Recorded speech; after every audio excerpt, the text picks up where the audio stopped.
एक ही खबर, दो चैनल, एक कहता है देश की जीत, दूसरा बोलता है देश की बर्बादी। अब सच देखने के लिए टीवी नहीं, चश्मा बदलना पड़ता है।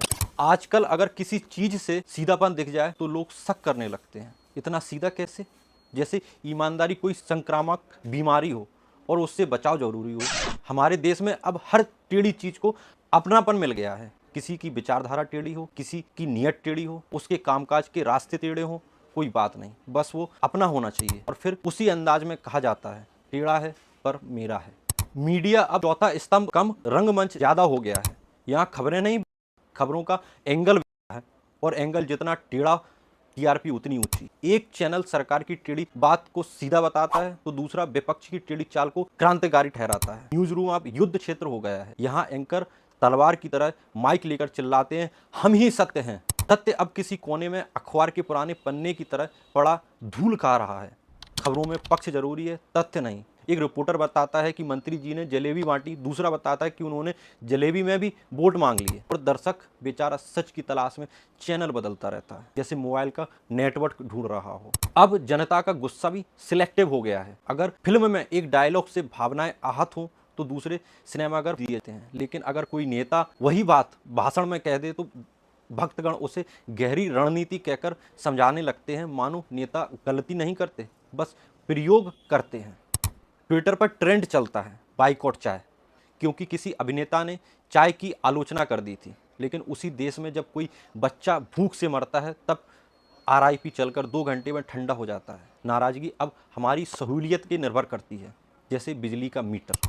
राजनीति में अब कोई स्थायी विरोधी नहीं होता, सिर्फ अस्थायी गठबंधन। कल तक जो एक दूसरे की कीचड़ फेंक रहे थे, आज एक ही मंच पर मुस्कुरा रहे हैं, वो भी उसी कीचड़ के ऊपर खड़े होकर। कुर्सी अब ऐसी वस्तु हो गई है जिस पर बैठते ही इंसान की रीढ़ की हड्डी गायब हो जाती है। सत्ता का नशा वैसा ही है जैसे बच्चों को नींबू चूस, मुंह भले ही सिकुड़ जाए, छोड़ेंगे नहीं। नेताजी कहते हैं भ्रष्टाचार नहीं सहेंगे, सत्ता मिलते ही बोले सहना तो पड़ेगा, गठबंधन धर्म है। और जब कोई पूछता है सर ये तो नैतिकता के खिलाफ है, तो मुस्कुराकर कहते हैं टेढ़ा है पर मेरा है। थाने में जाइए तो दरोगा जी ऐसे पेश आते हैं जैसे जनता अपराधी हो और पुलिस पीड़ित। अफसर फाइलें ऐसे पलटते हैं जैसे बच्चा पेज पलट रहा हो, डर के मारे कोई टोक भी नहीं सकता। जिला कार्यालय में बाबू साहब की कुर्सी हिल रही है, मेज टेढ़ा है, पंखा घूम नहीं रहा, पर चाय बराबर आ रही है, क्योंकि कुर्सी स्थायी है। अंदर से कोई कहता है साहब जनता लाइन में खड़ी है। साहब जवाब देते हैं लाइन भी टेढ़ी है तो क्या मेरी है? कभी भारत में नैतिकता होती थी, मंत्री इस्तीफा देते थे, अफसर माफ़ी मांगते थे और आम आदमी नियम मानता था। अब सब उल्टा है, नेता तर्क देते हैं, अफसर जांच सीमित बनाते हैं और जनता जुगाड़ लगाती है। रेलवे में आरक्षण नहीं मिला, कोई बात नहीं, एजेंट है ना। फिर उसी सिस्टम को हम गालियां देते हैं, रेड लाइट तोड़ते हुए कहते हैं जल्दी मैं हूँ भाई, और घर जाकर ट्वीट करते हैं भारत को बदलना होगा। हमारी नैतिकता अब घर की चप्पल जैसी हो गई है, जब ज़रूरत पड़े तब पहन लो, वरना किसी कोने में फेंक दो। और जब कोई टोकता है तो मुस्कुराकर कहते हैं हाँ थोड़ी टेढ़ी है पर अपनी है।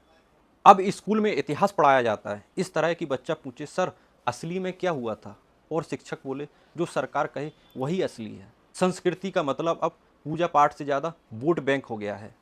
संवेदनशीलता एक ऐसा शब्द जिसे लोग तब याद करते हैं जब अपना अपमान हो, दूसरों से अपमान पर कहते हैं छोड़ो इतना क्या सीरियस होना। टेढ़ा है पर मेरा है, यह सिर्फ नमकीन का विज्ञापन नहीं, हमारे समाज की गहराई में बैठा हुआ दर्शन है। हम सबको तोड़ मरोड़ कर देखना पसंद करते हैं, क्योंकि सीधे सच में जो चुभन है उसे बर्दाश्त करने की शक्ति हम में नहीं रही। हर संस्था, हर इंसान, हर व्यवस्था अपनी अपनी टेढ़ी चालों को अपनापन कहकर सही ठहराने में लगा है और फिर उसी पर गर्व करता है। हाँ टेढ़ा है पर देखो मेरा है। लेकिन क्या यह गर्व कहने की बात है या आत्ममंथन की? तो अगली बार जब कोई गर्व से कहे टेढ़ा है पर मेरा है, तो आप मुस्कुरा कर कहिए भाई साहब ठीक है, पर सीधा करने की कोशिश की आपने कभी? शायद नहीं, शायद वहीं से क्रांति की शुरुआत हो जाए।